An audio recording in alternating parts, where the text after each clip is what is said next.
नमस्कार मित्रमैत्रिणींनो, बऱ्याच दिवसांनंतर महिन्यांनंतर व्हिडिओ करतोय मी. जरा व्यस्त होतो पर्सनल लाईफमध्ये. तर विपश्यनेचा एक कोर्स रिसेंटली केला मी, भारतातल्या सेंटरमध्ये केला. एक सुंदर सेंटर आहे नाशिक शहराच्या आउटस्कट्सला, धम्म नासिका.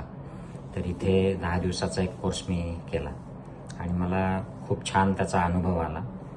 तर ह्या कोर्स दरम्यान मला एस्पेशली भारतातले जे साधक असतात नवीन येणारे शिबिराला, तर याचं त्याचं ऐकून हौशेने येतात बरेच लोक.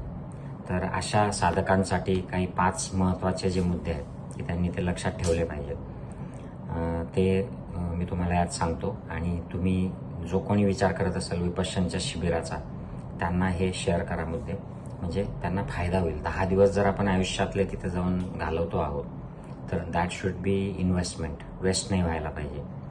तर सगळ्यात महत्त्वाचं म्हणजे याचं त्याचं ऐकून फक्त विपश्यनेला जाण्यापेक्षा तुम्ही मन घट्ट स्वतः करा, निर्णय घ्या की हे हार्डवर्क आहे, हार्ड मेंटल वर्क आहे, मनाचं काम आहे.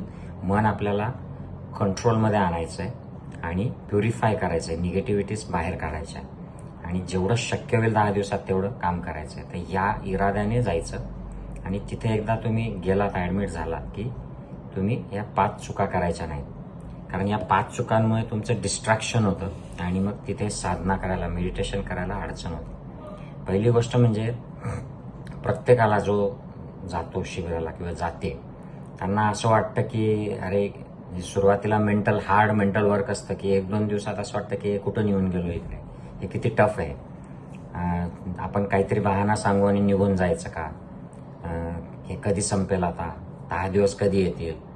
तर हा सगळा विचार बाजूला ठेवायचा आणि मन कणखर करायचं, घट्ट करायचं की मी आता इथे 10 दिवसासाठी आलेली आहे आणि 10 दिवस मी ही पूर्ण प्रक्रिया शिकणार आणि 10 दिवसाशिवाय कोणाला विनवणी करणार नाही, टीचर पुढे जाणार नाही की मला सोडा, मला हे होतंय, माझं ते होतंय. कुठलेही बहाणे करायचे नाहीत. 10 दिवस कंपल्सरी थांबायचं आणि 11व्या दिवशी सकाळी घरी जायचं. तर बरेच लोक तिकडे जाऊन ही चूक करतात की त्यांना असं वाटतं की मी हे सांगू का, ते कारण सांगू का, मला हे दुखतंय का, ते होतंय का, पोट साफ होत नाही, झोप लागत नाही, डोकं दुखतं, घरचे असे प्रॉब्लेम्स. तर हे सगळं बाजूला ठेवून 10 दिवस कंपल्सरी तिथे थांबायचा, निश्चय करायचा की मी हे चॅलेंज स्वीकारलेलं आहे, आलेलो आहे, आता मी करणार. दुसरा मुद्दा की तिथे जे नवीन येतात, हौशे लोक आलेले, त्यांना कंटाळायला लागतो आणि मेंटल प्युरिफिकेशनचं जे काम असतं ते खूप बेचैनी पण निर्माण करू शकतं काही लोकांना सुरुवातीला. तर त्या बेचैनीपासून बाहेर निघायला लोक दुसऱ्याशी बोलायला जातात, कंटाळा येतो म्हणून. मग कुठेतरी बाहेर पडल्यावर त्यांच्याशी चुटपुट बोलतात किंवा तिकडे निवास जे असतं रेसिडेन्सेस तिकडे बोलतात. तर हे असं अजिबात करू नका. It is the worst thing. तुम्ही जाऊन तिथे लोकांशी बोलता, तिथला मेन जो नियम आहे तो म्हणजे आर्यमौन आहे. आर्यमौन म्हणजे केवळ फक्त तोंड बंद ठेवणं, आवाज न काढणं हा नाहीये, तर डोळ्यांनी, इशाऱ्यांनी, लिखाणातून किंवा स्क्रीनमधून, वाचनातून, कुठल्याही स्वरूपातून कम्युनिकेशन करायचं नाहीये. कारण तुम्ही ते कम्युनिकेट केलं की तुमची जी कॉन्सन्ट्रेशनची जी ॲबिलिटी आहे, कॅपॅसिटी आहे, ती डिस्ट्रॅक्शनमुळे कमी होऊन जाते. मग तुम्ही गेलात कशाला तिथे, जर तुम्हाला तिथे बोलायचं होतं, डिस्ट्रॅक्ट व्हायचं होतं, मग तुम्ही गेला कशाला हा प्रश्न आहे. त्यामुळे बोलू नका. 9 दिवस संपूर्ण मौन पाळायचं, कोणाकडे बघायचं नाही, कोणाशी हातवारे करायचे नाहीत आणि त्याचा खूप बेनिफिट होतो. तुम्ही जो तिथे साधनेला जे लोक जातात, सिनियर असोत, नवीन असोत, त्यांना तुम्ही जर विचारलं की मौनचा फायदा साधनेला होतो का, ते म्हणतात की मौन is the best thing that you and most effective thing that you need to follow to get maximum benefits from meditation. त्यामुळे मौन स्ट्रिक्टली पाळा. तिसरं, बरेच लोक जे नियम आहेत तिथले, तेच नियम थोडेसे गोलमाल करतात. म्हणजे त्या वेळेला त्या गोष्टी जाऊन केल्या पाहिजेत. जेवणाच्या ठिकाणचे काही नियम असतात की हे नवीन साधकांनी हे खायचंय, जुन्या साधकांनी ते खायचंय, यांनी हे खायचं नाहीये, किंवा इकडे साधकांनी जायचं नाहीये, हे करायचं नाहीये. हॉलमध्ये आर्यमौन स्ट्रिक्टली पाळायचं आहे. 10व्या दिवस अगदी मौन सुटतं तरी सुद्धा हॉल आणि परिसरामध्ये मौन कंपल्सरी पाळायचं असतं. तर हे नियम लोक मोडतात.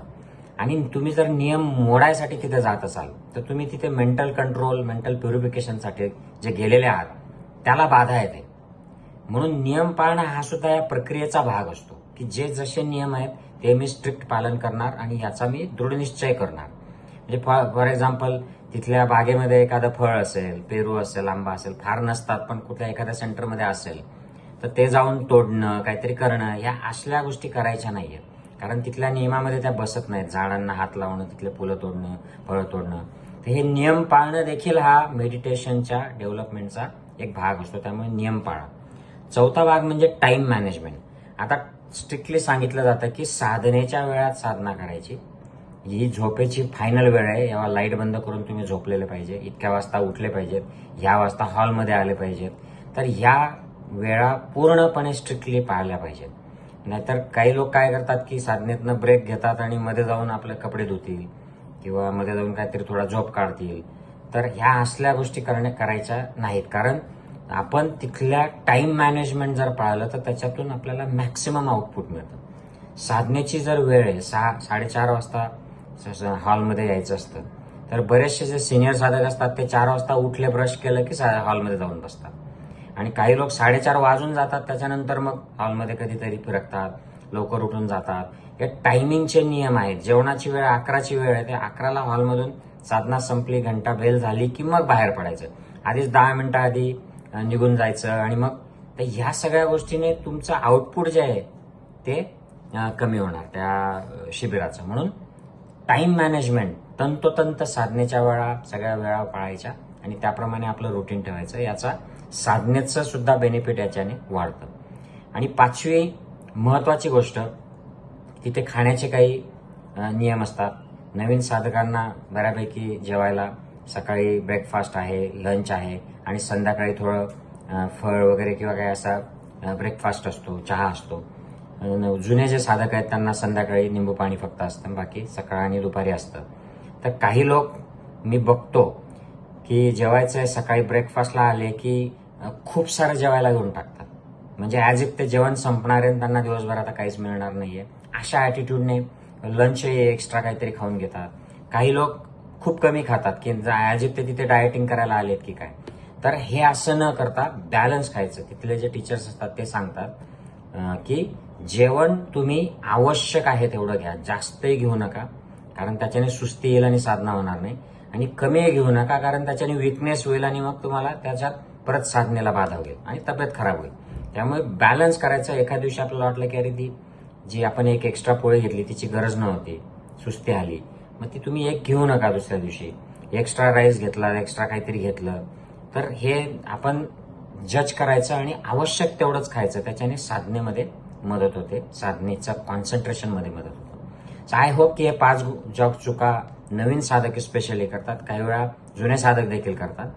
तर ह्या शक्यतोवर तुमच्याकडून होणार नाही. तुम्ही विपश्यनेच्या शिबिराचा विचार करत असाल तर, आणि नक्की विचार करा कारण ही खूप आधुनिक, खूप पुरातन अशी विद्या आधुनिक काळात आपल्याला उपलब्ध झालेली आहे.